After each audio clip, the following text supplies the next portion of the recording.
Hey everybody, it's Dave Palet, Mario Herron, and Josh Palet talking to you again on the Bolt City podcast, courtesy of Odyssey.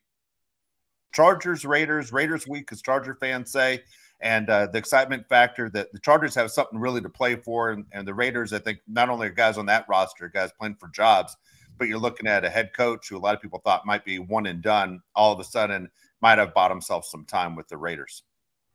Yeah, all of a sudden this game becomes really interesting. We thought the Raiders were down and out when they lost Darren Waller to the IR and Hunter Renfrow as well. And now they have the hottest player and Josh Jacobs running the ball for them. And what do the Chargers do? They don't stop the run. So this is really going to be a tough matchup for the Chargers, but really looking forward to it.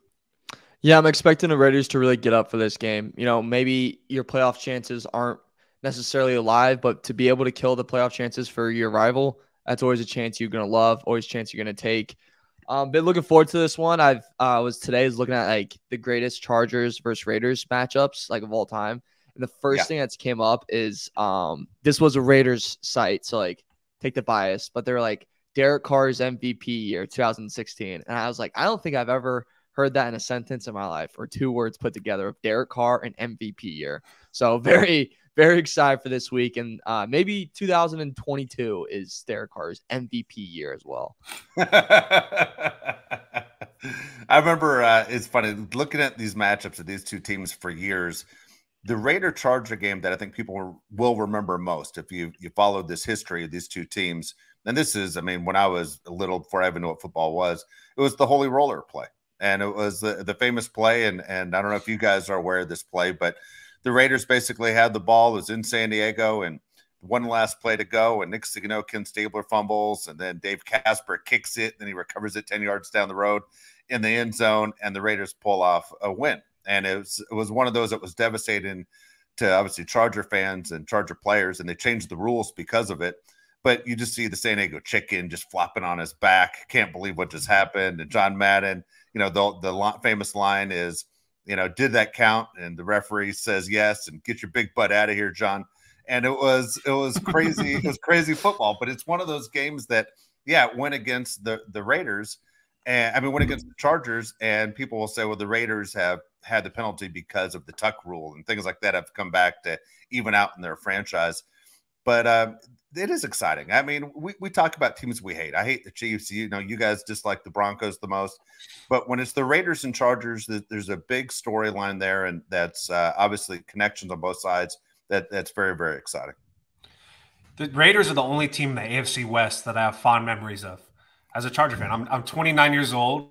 I was born in 93. So I grew up right when LT was in his prime, and he owned the Raiders. LT was great. He was great against every team, but he was really, really great against the Raiders. So every time I was Raider week, it always ended up like a win, it seemed like. I couldn't say the same thing about the Chiefs or the Broncos, but the Raiders always were good memories. Hopefully this week is a good memory too. The thing that scares me a little bit is we play the Dolphins on Sunday Night Football the following week. And I hope we don't look forward, because this Raiders team can beat you. Yeah, that's kind of my worry too, is that we kind of overlook them, and then they kind of steal one from us, and then we're kind of sitting here like, all right, how do we just let this piss poor football team just take one from us and hurt our chances to get into the playoffs? I'm with you, Josh. Like growing up, you know, for me, I was always like the Browns and the Raiders always sucked. So like I never really like thought like or like hated them, because I was like, well, you're just kind of bad. So like, why would I care about you? You know, it's just like one of those things. I'm sure it's like how I bet Bama fans in a lot of different areas have been like, why would I care about Auburn? We beat the crap out of you guys. You guys aren't very good. Like, it's just like one of those things where it's like, why am I caring about the little brother that can't catch the football? You know, it's funny. The Raiders at one point had the best winning percentage in all the NFL. The Raiders used to brag about it all the time. We have the best winning percentage. You'd see it on the scoreboards when you go to Raider games. And then the Raiders have had 20 years. I mean, just disastrous years. You talk about the year that, you know, Derek Carr, that was his MVP year, where they were 12-4 and he busted his leg. And remember, it was a mess. But the Raiders at one time were really good and really bad now for 20 years, really for the majority of your guys' lives. Of not understanding that they were a premier franchise. You know, back in the day, you know, you got to remember the NFL's not as old as we all think, but that it's not like Major League Baseball. We're talking 175 years. We're talking basically since the 60s with the NFL. And you're going, Dallas Cowboys, Pittsburgh Steelers, Raiders. Those were like the three teams. Even the Miami Dolphins at one time were considered one of those like four premier teams in the league. So things have changed dramatically. You guys haven't seen it. I know Raider fans from back in the day always talk about the glory days. Well, the glory days are before even you guys were paying attention to the sport. So I don't know if you guys remember, but LT had great games against the Chargers. Josh, your memory, I think, is pretty good. Not only was he great at running the ball, but LT also was great at passing against the Raiders. I don't even know why they didn't do it more, but I think LT ended up with 10 total passing touchdowns in his career. It seems like the majority of them came against the Raiders. He always had his biggest games against the Raiders, and I think a lot of that had to do with Marty Schottenheimer. And Marty Schottenheimer not only was his head coach that he loved, and Marty would tell people, as much as I've coached in the NFL and been around this league, LT is the best player I've ever seen. Marty hated the Raiders for the fact when he was with the Chiefs, he hated them, and he hated the Raiders when he was the head coach of the Chargers. He always called it Raider Week, and I think people who are Charger fans for years and years use the term Raider Week because of Marty Schottenheimer. When I was a kid, I wasn't allowed to go to Raider games. My dad, obviously my dad's on this show, but I was like, dude, I want to go to the Raider game because there's a lot of Raider fans in San Diego. He's like, dude, you can't go. Like, people just do not behave. They'll beat the crap out of each other over a football game. Stab each other. Yeah, literally stab each other. Like, Charger fans, I think, are pretty chill for the most part when it comes to NFL fans. Do they lose their freaking minds when it's Raider Week? There's so much animosity built up from years prior. I want to talk about this year's matchup, though, because I always say the Chargers are really top heavy. I think most people would agree with that. The Chargers use their superstars and rely on them more than any other team. With Derwin James on defense, I think we put so much on Derwin to do almost everything. Justin Herbert, we expect a lot out of him. The Raiders are right there, though. Josh Jacobs, when he rushes for 100 yards, the Raiders are almost unbeatable. I can't remember the last time the Chargers didn't allow somebody to rush for 100 yards. How concerned are you, Mario, with that matchup? I'm very concerned just because we're at the point in the season when someone gets hot, they tend to stay hot. There's no really like cooling down. Like, it's only to get later on and they only kind of get better in this. And it's a guy named Josh Jacobs. I'm going to pinpoint back to this. Anytime a guy from Bama starts getting hot, I'm all set. I'm lining up across from him. I'm all set. Like, I'm fine with it. And he's just getting to this whole nother level. And, again, he's on his contract year. So, he has that in the back of his mind as well. And that's something that's just very scary when you look at a defense that doesn't tackle well, doesn't swarm the football well, and especially since Nick Bosa's out, hasn't been able to really stop the run in any category. I think we're almost average, allowing 5.4 yards per carry. Like, that is insanity that we're even allowing that. So I'm pretty nervous about that. I'm very, very nervous. In all areas of the game, that's probably the one I'm most nervous about, even though that we probably could have called Devontae Adams our dad with how bad he killed us the first game. Josh Jacobs is most certainly my top priority of concern. What do you think here, Dave? Is Josh Jacobs your number one concern? It is. Stopping the run's big, and I'll just correct it. You dropped Nick Bosa. I wish we had Nick Bosa, but Joey Bosa is what you meant to say. And you're right. It has been a major change as far as not having Joey in there. Like, when the stats came out and you see the difference of the Chargers stopping the run with Joey in the lineup and not in the lineup, it kind of surprised me. I've been very critical of him this season and saying, you don't miss a lot except for putting pressure on the quarterback, but he has made a major difference against the run. The stats show it. Here's the deal. Josh Jacobs is playing hungry, right? You always want, as a fan, you want your pro athletes to play hungry. We've criticized guys on this team as far as maybe testing injury. Are you 100% or not playing because you aren't 100%? There's a difference of injury and pain and everything else that we say as we sit here never putting pads on or a helmet, and we call out a lot of these guys on the Chargers. Well, Josh Jacobs is playing without a contract, basically. The Raiders made it clear we aren't picking up your option. You're free to go test the market when the season's over. And so the people who follow Josh Jacobs and the Raiders were thinking this was going to be a year is the Raiders are going to beat the hell out of that guy. They're going to use his body and saying, we have no basically long-term plans for him, so we're going to get every little thing we can out of him, and good luck to you on the open market. Well, look at him now. I mean, he's leading the entire NFL in rushing. I mean, who saw that coming? Even at Alabama, he didn't play as much as a running back as he did as more of a kind of like a Clyde Edwards-Helaire, a guy that even caught the ball more out of the backfield and was used that way in Nick Saban's offense. But he is having a career year right now. He's going to get big-time money from somebody, and he is playing because he's playing for his future right now. Look what he did in the last game. I know it was freakish, but when you lead the entire NFL in rushing, that means he's been doing it for basically in the entire season, And if you look at his numbers, he's getting better every single game. So when you look at what the Chargers' weak point is, was we have said and pointed out on this show, they're the worst team against the run in the Super Bowl era. Yeah, this is very scary. Not only this Sunday against the Raiders, but the next 3 games, right? All these teams focus on the run.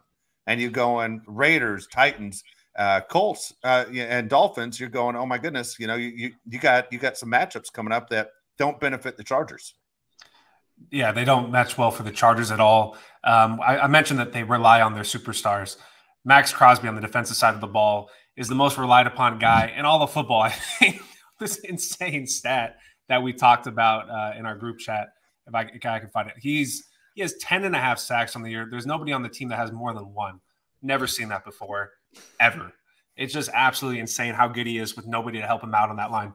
When they got Chandler Jones in the offseason, I was like, dude, Max Crosby's going to have 20 sacks because Chandler Jones is going to have 20 sacks. Obviously, that hasn't been the case. Mario, you said you're really concerned about the Josh Jacobs matchup. I'm equally concerned, I think, with Max Crosby and how hot he is right now. I am too, just because he is such a freak, and it's like a Raider that's really hard to hate because he has such a great story of what he's had to overcome. It's like, all right, it's pretty hard to not like you, but he's very close. He's very close. You kind of look at him like, God, you're so dangerously close to really making me have your picture on my wall and I throw darts at it or something, So he's dangerously close to that. I will say, just looking at Crosby and Jacobs, Crosby doesn't worry me as much in terms of I feel pretty comfortable that we can kind of throw doubles at him. We can chip him a little bit and just kind of be like, hey, if we kind of take him out and force Chandler Jones or everyone else on this line to get to Herbert, I am completely fine with that. That is, sign me up. Sign me up. Just make his day a living hell and let everyone else within the one-on-one matchups kind of do their best. I'm completely fine with that. The Max Crosby thing is interesting. We said it on the show a couple shows back about how he might be the most underrated guy in the NFL just because the Raiders don't win a lot. You don't see him a lot on national TV. I admire him. I mean, here, you joke around about you wish he was on your team. There's always those guys in pro sports. As much as you might hate him, you say, man, if he was wearing my favorite team's uniform, I'd be a fan. Max Crosby is definitely one of those guys. And it's because his motor just never stops, man. He's just unbelievable. Right when you think, man, he has to be exhausted. I mean, how come he's not pulling himself out of plays when you go and he just rushed the quarterback, 7 times in a row with everything he had, and he's still in the game. You can't get rid of him. He's basically the guy that will not stop.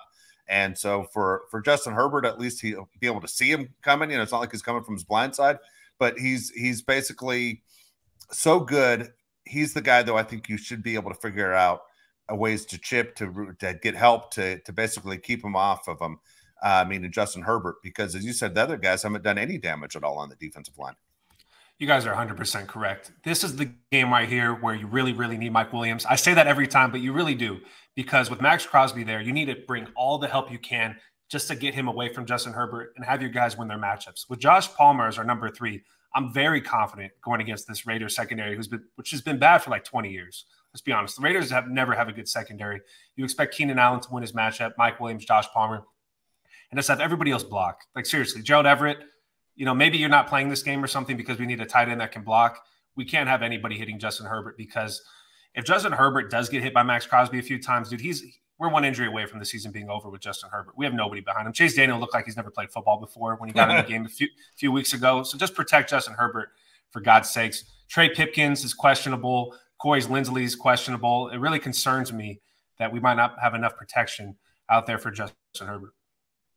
Yeah, especially if we struggle to protect him against I don't want to say, I would say this, very legitimate pass rush. If we can't protect him against all of that, we have the Dolphins in a week.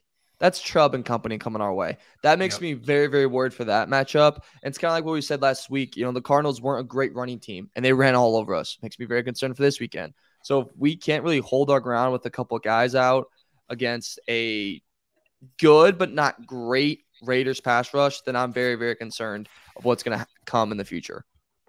Okay, at the same time, when we worry about what are the weaknesses for us, what are the strengths for this offense against this Raider team? I mean, you guys kind of pointed out right there, the defensive backfield's been a disaster for the Raiders for years, which used to be a strong point when Al Davis was alive.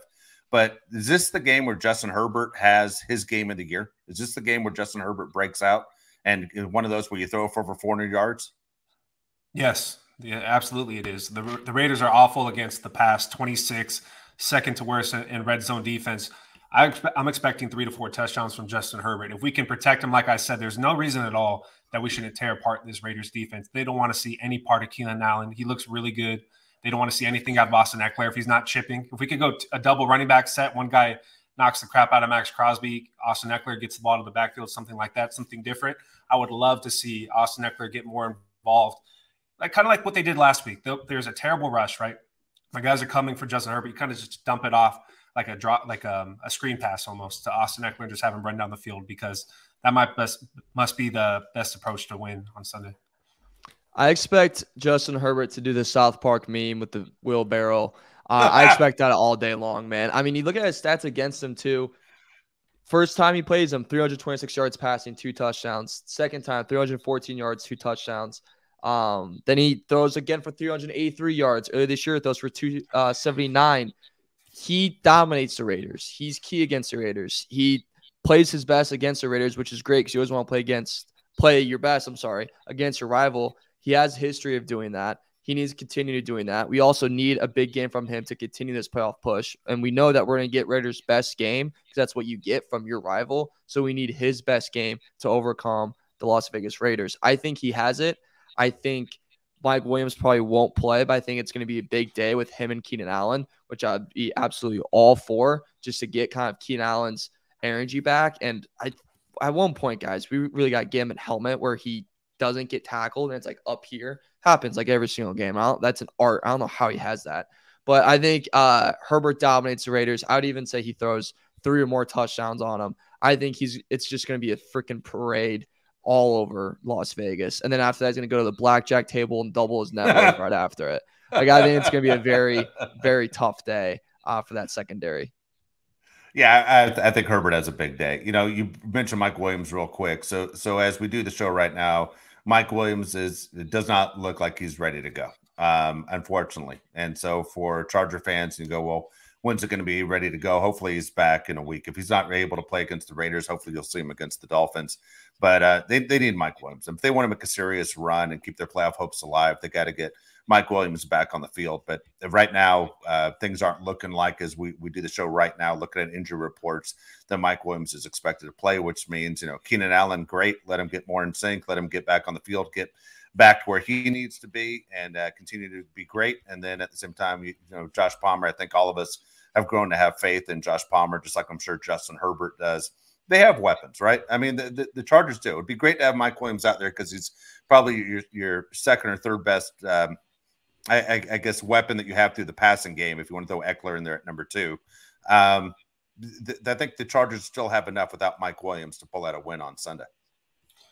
Yeah, I think so too. Mario does a great job of sending us all the stats before the game, so we know everything about the Raiders and the Chargers. The thing that really surprised me when Mario sent these stats out was that the Chargers are worse than the Raiders in every single category on offense and defense except for passing defense, which is absolutely insane to me. I had no idea that Derek Carr was 5th in passing offense. I never would have guessed that. Maybe it's because they're behind all the time. They have to throw it. But it did surprise me that the Raiders were actually better than us on offense and defense looking at the stats. Mario, when you look at the stats, does anything jump out to you? Ooh, so it's like you said, it's kind of weird because like with the Raiders offense, it's like you're really 5th in yards per play. You're really 7th in total yards per game. You're 10th in scoring. Like, how the hell do you have this and you sit at where you're at? Mm-hmm. But the thing that stands out to me is the Raiders are second to worst red zone defense. That's a huge, huge thing for me. Chargers have struggled this year, kind of going up and down of scoring in the red zone and finishing drives. That should not be a problem this weekend. And if they do that and can kind of keep the pressure on the Raiders to consistently have to perform, and we said this last week, the Chargers defense is not the best. You get in the red zone, we tend to turn up a notch. It's like we kind of put up a good firm gate up there. So if we're able to get to the red zone and take advantage and score on that consistently and then kind of hold on the Raiders to just kick field goals, that's a perfect formula when you have Justin Herbert as your quarterback. Confidence is always a big thing, right? We talk about how you're coming off emotional wins for both teams. For the Raiders now, twice on the road to be able to do it and then come back to your fan base after a disappointing year. I mean, I'm thinking if I'm the Raiders, I'm thinking it was really bad. The last time we played in front of our own fans and the people that love us the most, we were terrible. Really one of the worst teams in the league. I believe the Raiders before those last two games were on pace to draft second overall in the upcoming 2023 draft. And now I think they're all the way back to number 9. Those 2 wins have given them confidence. You know, who knows as far as Devontae Adams, of Carr, of McDaniels, you just sit there and say, where are the Raiders in their mindset and believing how good of a team are they? I mean, you know, like guarantee you see the Texans and what they're going through. The Texans are one of those teams that say, I'm going to put the uniform on, but odds are when I take this uniform off, we're going to be on the wrong side of the scoreboard, right? So the Raiders are going into this game believing, you know, we're just figuring it out. Nobody wants to play us. And I think the Chargers have the exact same mindset. Hey, you know what? We're able to pull these games out too. And looking at our schedule, this is really probably the easiest game remaining on our schedule outside of the Rams. And this is a game we have to win, and we know we can win. You really think that way about the Raiders right now, the way they've looked the last few weeks? You think this is going to be an easy win? I don't say it's an easy win. I say they believe they can win. They're going into that game going, we can win this game. Not only can we win this game because of what we did the last 2 weeks, but they're thinking we can win this game because when the Chargers needed it most last year to go to the postseason, they folded. They could not pull out a win when it meant playoffs were on the line. Most important game of the year, and what did the Chargers do on the road? They fell apart. Well, a lot of those key components are still there for the Raiders, and we've got to figure out, can the Chargers actually shut the Raiders up and end up sweeping them this year? Do you have a score prediction, Mario? I'm kind of interested in what you think when it comes to total points. I think this is going to be the highest scoring game of the weekend. Oh, I think it's going to be insanely high scoring. I have like 4 scratch offs of what I thought the score was going to be. Just like kind of going back and forth. My first one, I was getting a little crazy with it, probably pretty stupid, but like I was just sitting there. I was like, dude, I think one of them can hit 40, like easily. I think one of them could actually hit 40. I have it 35-21 Chargers.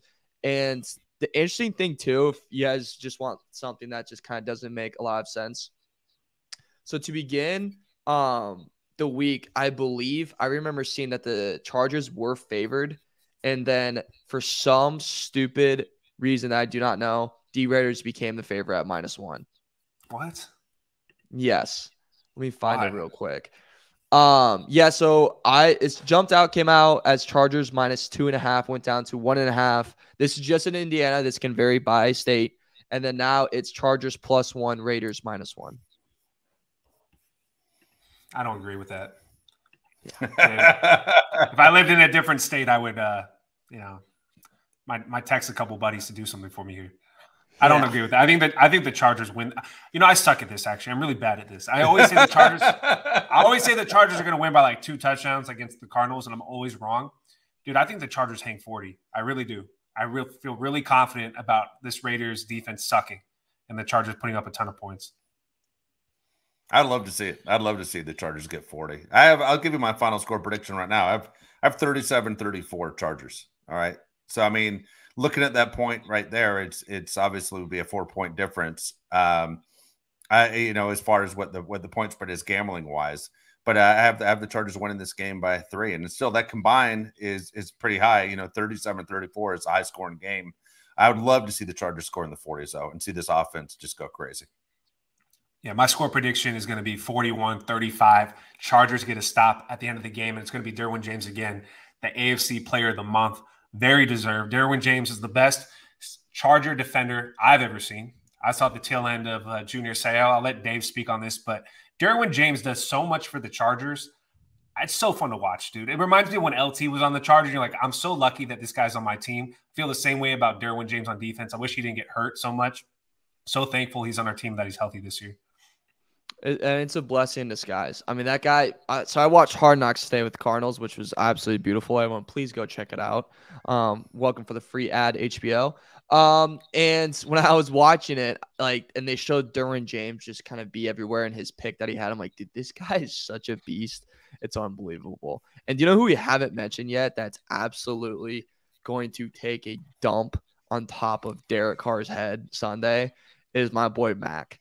He might get 4 sacks on him, and he might make him retire. It's gonna be disgusting. I can't wait for it. I might fart in his face. It's gonna be crime. It's gonna be terrible for Derek Carr. It's a couple things. One is, Derwin James, going back to what you guys said, obviously, man, we're huge fans of Derwin James on the show and have been since we started this podcast. There it goes. And then, but Derwin James again named Player of the Month, Defensive Player of the Month.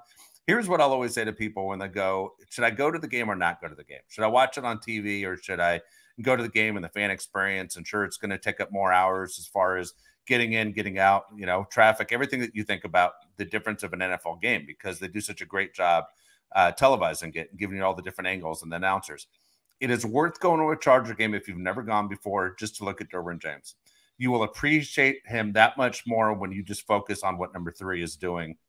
He's incredible. He's one of those that you feel like he's literally in the huddle for the offensive team to go, how does he know where to be? And how does he not make mistakes? Honestly, this year, you guys correct me if I'm wrong. You guys, I know, won't hesitate to do that. But Derwin James, to me, the only mistake Derwin James made this year was the play against Kelsey at the end. The one that cost them the game is he took the wrong angle on Kelsey. Otherwise, he has played such smart physical football. He's been outstanding like we think he is. But the fact that he won Defensive Player of the Month for the month of November shows you what the rest of the NFL thinks about Derwin James. Is he in consideration for Defensive Player of the Year, or is they just going to give it to Micah Parsons? They're going to give it to Micah Parsons. And look, nothing against, like, this is not homing or anything else. I hate the Dallas Cowboys. I mean, I hate them more than any other team.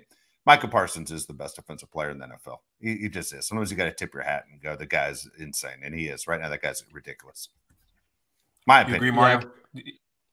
Yeah. I mean, I would love to give it to Derwin James because it's kind of the homer pick, but I mean, it's just settled on Parsons. It's just like one of those where it's a big market. It's one of the biggest teams in the NFL. Jerry Jones, if he feels like a player is having a big year, he's going to make sure he gets an award. It's just the way it is. Yeah. But Derwin James definitely should be up there, and every constant of that matter. I'm interested to see what his odds are for the award. I'm going to look at that right now, see if I can find it. While you're looking for that, I want to real quick. I've talked about this with like Josh off there about different awards, like individual awards. I'm to the point in my fandom, and which is longer than you guys, obviously. And you want to see your favorite players win every award possible. But when you look at it as far as salary caps and how you can't afford to get certain guys, Jerry Jones might want Micah Parsons to win the Defensive Player of the Year award because he's a Dallas Cowboy. But guess who's going to end up paying for that? Jerry Jones is going to have to pay for that, right? When it's time to pay Micah Parsons, guess what's on that resume when him and his agent come walking in that room? Hey, you're going to pay me over $100-something million. And the reason you're going to do it is because I won Defensive Player of the Year in 2022. You really, as a fan, you kind of don't want your favorite players winning those individual awards because it comes back to hurt you. Yeah, I agree with you on that. The funny thing about Michael Parsons is I'm going to put you guys on the spot. What's his favorite NFL team? Do you guys, either one of you guys know? Huge fan. He's a fan of an NFL team? Dude, die hard. I'm going to guess Eagles because he went to Penn State. Die hard Eagles fan, dude. Yeah. Die hard. Loves the Eagles. It's the funniest thing. Crazy. Inside his own division. It's the Eagles, huh? Loves them. He went to the game on his bye week. That is crazy. Dude, I would be so pissed off if I was a Cowboy fan. That would make me so mad. I just think it's something interesting to look at down the line when it comes to free agency. If he goes to the not crosstown, but if he goes to the rival within the division and the Eagles, hilarious. Because I hate the Cowboys. I would love to see that happen. Yeah, so I think it's funny. Also, this is insane. Yeah. The fact that he made that public is insane. Even if you think it. Like, I've known guys who played on the Chargers who grew up as huge Raider fans and always said, well, you never know. Maybe one day I'll be a Raider. Like, I've heard that before in the locker room. But never to the point of, hey, I got a bye week. I'm going to go to another NFL game in my rival, not to say I'm going to go study them. I'm going to cheer them on is crazy as hell. I don't know if he's cheering him on, but he was there. He bleeds Philly through and through. I don't know. They're still the rival, ahead of them in the division. I don't know. That is nuts. I can't believe that. I mean, Jason Tatum was a Laker fan. Yeah. Diehard Laker fan. Yeah. He wears a purple wristband on his left arm. He's a Kobe tattoo. Yeah. He does have a Kobe tattoo, yeah. That's crazy to me. But again, that's not – I guess it could be kind of considered the same. Celtics and Lakers are a huge rivalry, but inside your own division is wild. Yeah. That'd piss me off. If I was a Cowboy fan, I'd be pissed. Totally off topic. I want to just ask this question because the World Cup's going on. Mario, if you could give me two guys that are in the NFL and they would have committed their lives to soccer instead of football, who do you think would be great soccer players? Ooh, Tyreek Hill. Yep. Damn it. That's the one I had. Yeah, that was my number one right away. I think 2. Shoot. Because you gotta think of like the speedy guys. Yeah. You want me to give you my 2 while you think? I think I got my other one. Who do you got? Sauce Gardner. Ooh, that's a great feat. Great feat. Yeah. Yeah, that's what matters. Yeah, I like that. That's cool. I said you have to go DB, wide receiver, running back. You can't go Micah Parsons. Somebody said Micah Parsons. Yeah. Come on, man. It's too big. What about you, Dave? Who are the 2 guys? I'm gonna go 2 Chargers. All right. I'm going Derwin James. All right. As a fullback, backfielder, good right there in front of the goalie to protect. And I'm going Mike Williams as my goalie. Oh, I like that. You got to go receiver at goalie, right? Yeah, I got to go someone tall, long arms. Long. Yeah. Okay. My 2 were I had Tyreek Hill. Damn it, Mario. And Christian McCaffrey. For some reason, I just think he would be good at soccer if you would have went that way. All right. You guys want to talk about the other games in the division? What we have going on around the league? All right. So I have to pull it up because I wasn't ready. Okay. But okay, I'll start off with the one that I'm most interested in besides the Chargers Raiders is the Chiefs and the Bengals, a rematch of the AFC Championship from last year. So who do you got, Mario? What do you think happens in this game? Oh, so this one was crazy hard. Like I was trying to go back and forth on this a lot. I really, really like the Bengals in this spot. Solely because they've been looking really, really good lately. I think they've won 3 in a row now, and they did this without Jamar Chase. They're getting Jamar Chase back. People were fading them big time. I was on that train 100% against the Titans, and they kind of showed people again that they can compete with the top of the AFC and that they're getting hot in the right moment.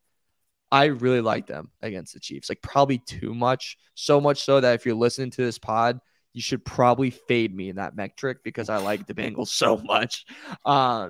Just Burrow just get in the right spot. They're 7-3 in their last 10. They're 8-2 against the spread in their last 10. They're 3-1 at home. They're 11-1 against the spread versus a team with a winning record. Like they look good. They look amazing. And it's they're getting in the last 9. They're good. Yeah, and like the Chiefs won 5 in a row. They're like riding too high. You know, they're here's a reference for you, Dave, for your childhood. They're in the grease car. You know what I'm saying? Like they're in the grease car with John Travolta. Yeah, I mean, I don't know what year that is, but they're like riding off, and it's like it's supposed to take place in the 50s, dude. I'm not in my 70s. Yeah. Oh, well, I was just trying to. That was the first reference I could think of riding like into the sky. That's how the Chiefs are, though. They're riding too high right now, and it's time to go read the conspiracy theory that they really died in the end, and that's like not a happy story. Like, and that's the Cincinnati Bengals coming for them right now. So I'm really big on the Cincinnati Bengals this week, and I think it's gonna be a tough one for the Chiefs.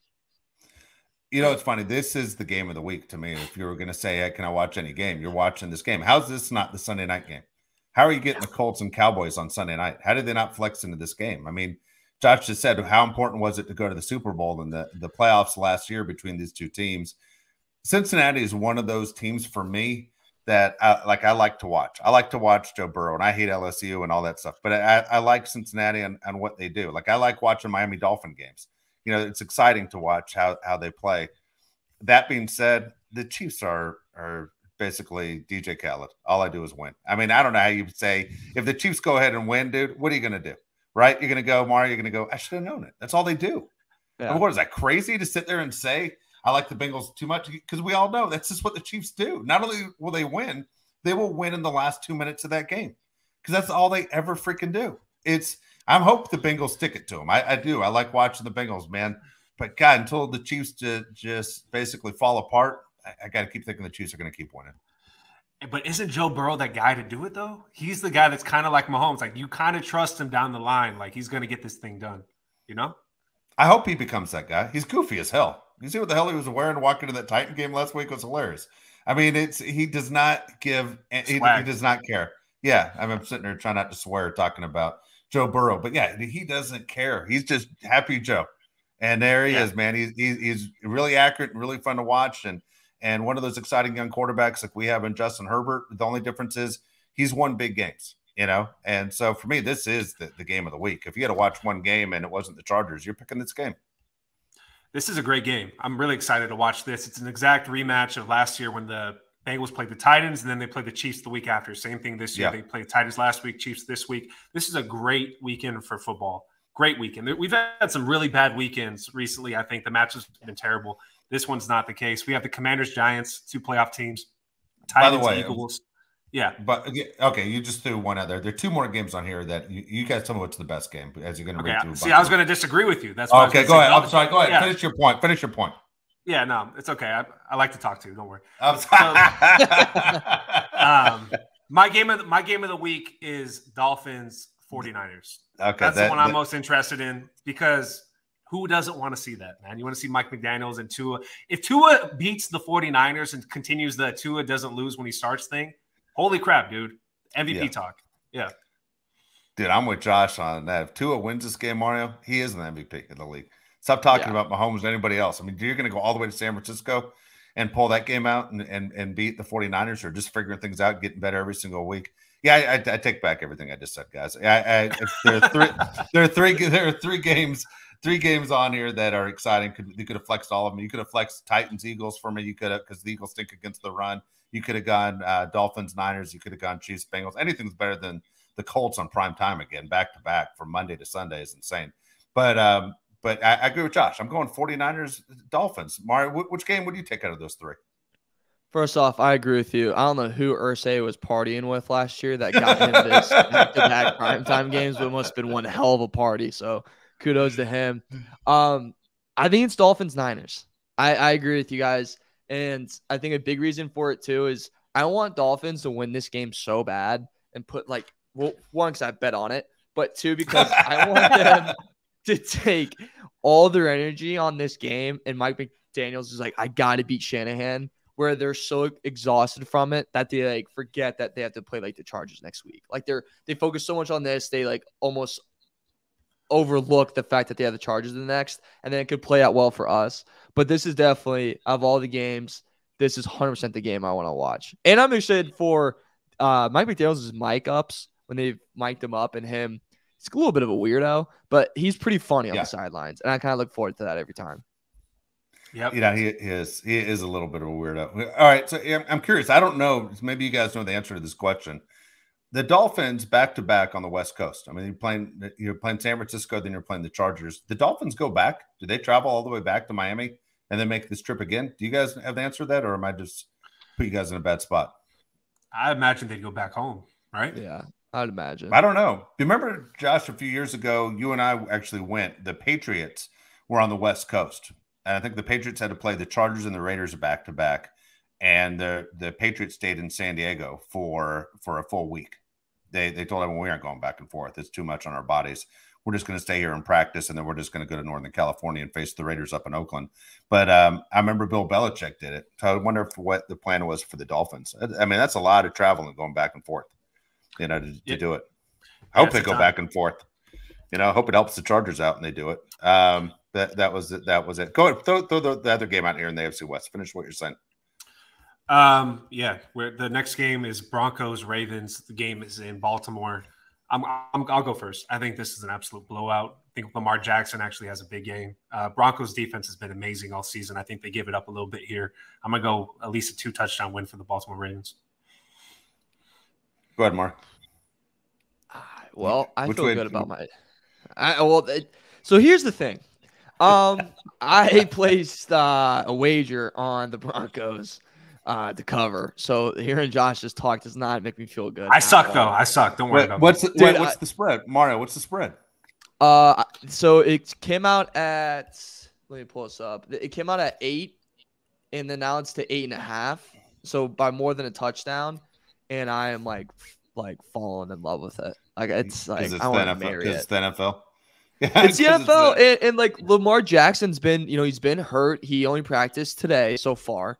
So he's only really practiced today. Only really did the walkthrough. The Ravens haven't been. I mean, we talked about it. The Ravens been looking pitiful the past couple of weeks. The Broncos have a very strong defense. You are banking on the fact, I am. I'm banking on the fact that the Broncos defense didn't completely lose faith, and they're not just screw Russell Wilson, screw Hackett, screw Denver. It's not that cool here. I want to get out. I'm banking on them not completely out of the building yet, but I think that the Ravens aren't good at blowing people out at all. And they've just made every game so risky that I think this one could be risky as well. And Ravens have no one for Lamar to throw to. I mean, if you put pads on us and gave us a week, you could argue we'd be in the receiving core. You could argue. I'm not saying I'd catch everything, but boy, I can run a mean flat and get out of bounds. All right, it's funny. For me, I would say the Ravens big. For the reason is they were just embarrassed by Jacksonville. In a game they should have won. I mean, for a team that's supposed to be a playoff team and you got embarrassed, then Lamar freaks out on Twitter and has a complete panic attack and goes crazy. And he has to take it down and gets in trouble by the Ravens about his behavior. He's flipping out too, man. I think this is one of those show me games. Hey, we are the Ravens. I am Lamar Jackson. This is one of those where not only do I think he plays great, I think at the same time, guys, I'm going to predict a shutout in this game. I don't think the Broncos score 1 point. I've never said that about an NFL game. I think the Ravens shut the Broncos out. Did you watch the Broncos against the Panthers last week? Ridiculous. Yeah. It was ridiculous. $50 that doesn't happen. I'm not doing that. But come on, it's worth it. I have the wheelbarrow out right now. I'm pulling the Randy right now. That's awesome. That's all right. Let me throw a question at you, Josh, real quick. All right, because I'll forget it. This is where my head works, guys. If I don't say it, I'll forget it. But I want to throw this out to you this week. Okay. What's the one thing missing in this Charger offense that we wish we had? Like, if you could take any offensive player in the NFL, I'm going to answer the question for you. I'm going to say you want Travis Kelce type guy, right? You want that tight end. You want Antonio Gates in his prime. You want somebody you can rely on from the tight end position. No offense against Gerald Everett or Cook, who was there last year. I mean, you want a tight end that's your go-to guy. Would you guys trade a second-round pick in the 2023 draft for Kyle Pitts to the Falcons? 100%. 100%. Mm-hmm. More. Is that? Go more is that? Would you trade a 1 for Kyle Pitts? I would. I would too. And if you're the Falcons, you're like, dude, we can't get anything from this guy anyway. And I don't think it's Kyle Pitts' fault. I think the Falcons just don't have the personnel around to use them and can't find the coaches and everything else, whatever the deal is. And look, I understand they have a head coach that was a pretty good offensive coordinator with the Titans, but he didn't use the tight end either in his offense, when he was with the Titans. You have to have a coach that's going to say, you know what, the tight end's a huge asset. If I have a tight end that can basically create mismatches like Kelce does, like Waller does, like Mark Andrews does, you can use Kyle Pitts the way he should be used. There's a reason why they draft him number 1 overall. It's a complete waste of time. It's like having the fastest car on the road and it sits in the garage. If you're the Chargers, would you reach out to the Falcons and go, we will trade our number 1 pick for Kyle Pitts? Yeah, I'll say yes because of what Mario said last week. I think we're expecting a little bit too much out of Gerald Everett. He was the number 2 tight end on the Rams. We're trying to treat him like he's the one of the top dogs in the NFL. He's really not. I think he's played a little bit better than what he's expected. If we had him paired up with Kyle Pitts, both freakishly athletic, get Mike Williams, Austin Eckler, Keenan Allen, that's already a great offense with what we have already. Add that in, be the best offense in the NFL. I completely agree. And I'd also take this past year, we mentioned that they haven't really used Pitts as much. Pitts has really established himself as a solid blocker too. Kelsey's IFC is a mismatch nightmare. He's a great player. But his blocking, I wouldn't say is, we don't talk about his blocking like we talk about George Kittle's. The way we would use Pitts in the run game as well, just for blocking and help that O-line, that would also just be a huge point to make and a huge thing to have. See, what you just said is the reason why I'm sold on him. Because I think if he was a terrible blocker, then I think there's something going on where he's like, what's the point? You guys don't use me anyway. I mean, I'm sitting there going out. I understand I'm starting and everything else, but man, my effort's going to be crap because you guys aren't sitting there invested yourself in me. But the fact that he's still doing his job as a blocker shows you that he's willing to play the team game and give 100%. It's the Falcons' fault they aren't able to figure out how to get him the ball. If you watch him play at Florida, he was unguardable. He was just a freak. And there aren't too many of those guys that play that position that can do what Kyle Pitts does. That's why he was drafted. I think it was 4th overall when he was taken by the Falcons as a tight end coming out of Florida. Still young, obviously not a lot of tread ripped off on those tires. If I'm the Chargers, I make that phone call to say, what would it take to get him in a Charger uniform? Yeah, why not? Go ahead and do it. Call him. He might not answer, but call him anyway. Yeah. Just don't forget, Ryan Pace, arguably one of the biggest idiots in NFL. He's in the building at Falcons. They just got rid of Calvin. They just got rid of Calvin, which was crazy. I thought that was crazy. Do you guys want to go through the game predictions? Let's go through the games this week. Let's go through the games with the spreads. Let's do it like if we were walking to a casino, a sports book, or the guy behind the 7-Eleven, whatever. Either way. Yeah. Or my uncle. In a gas station. All right, Mario, do you want to do it or do you want me to do it? Do you have the lines up? I do. Yep. Okay. Yeah. That works. Okay, so we'll start with Thursday Night Football. I'll start with you, Mario. You got Bills, Patriots. Bills are -4. Give me Bills -4. Okay. Steelers at the Falcons. Pittsburgh -1. Falcons +1. Okay. You got the Packers at the Bears. Green Bay's favored by 3.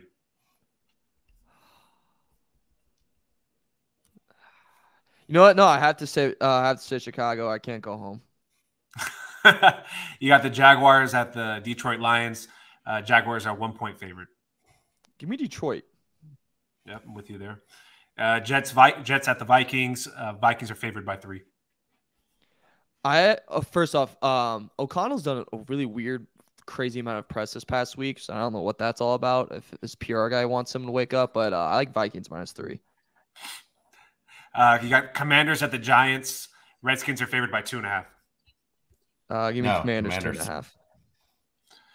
Okay.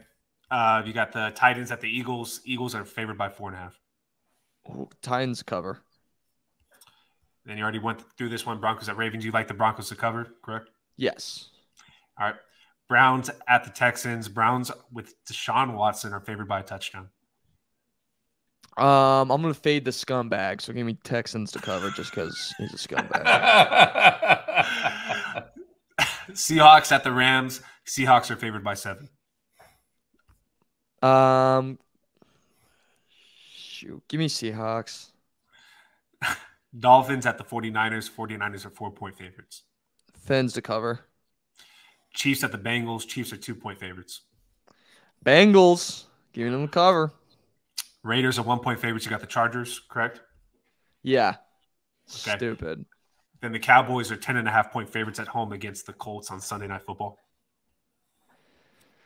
Oh. This is two coaches I couldn't think less of.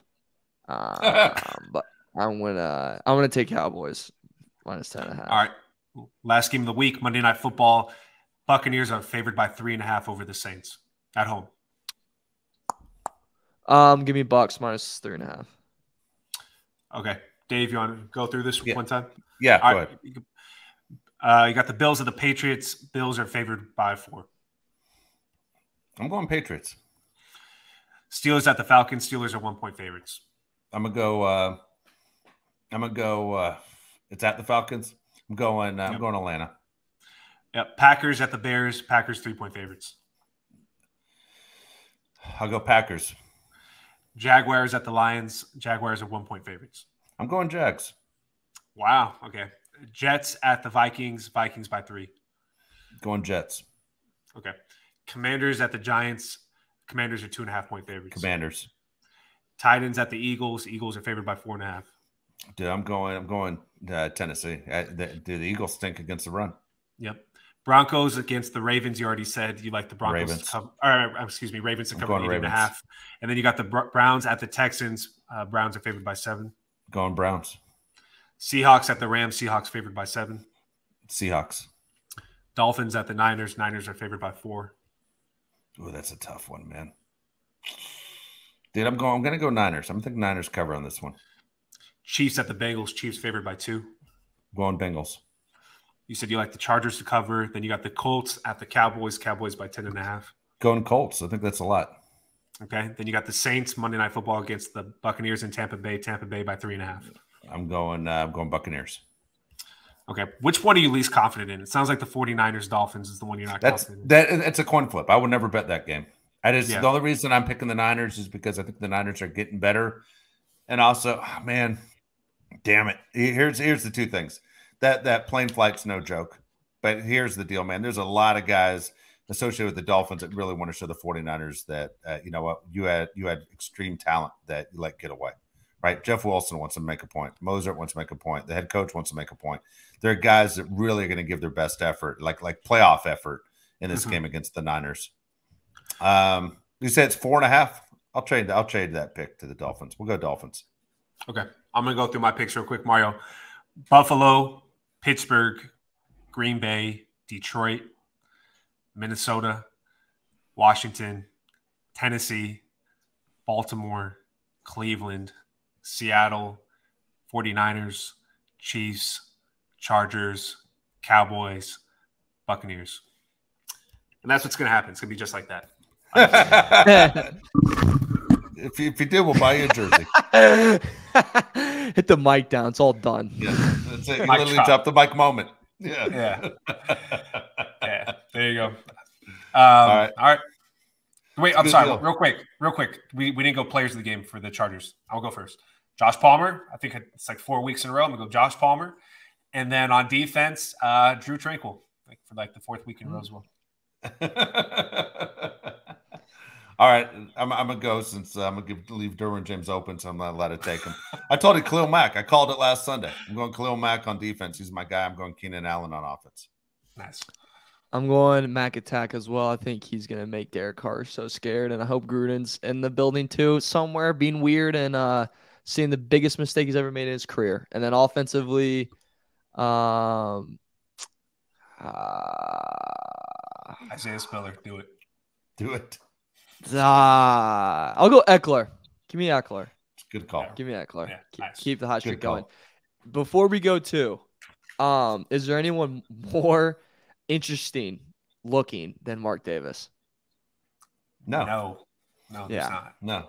Yeah. Wait. Mario, what's the tie of the week, by the way? You didn't give us the tie of the week. Oh, okay. Yeah. So I actually do. Off air, I have a crazy parlay for you guys that you guys should maybe think about throwing a little bit on. The OT bet for this week, Raiders have gone overtime in 2 games in a row. If you guys remember last year, they went in overtime. I really like Chargers, Raiders overtime plus 800. Tie game, I don't have a tie this week, but I really like this game to overtime. I'm really feeling great about it. Wait, was that was the overtime odds you just gave us?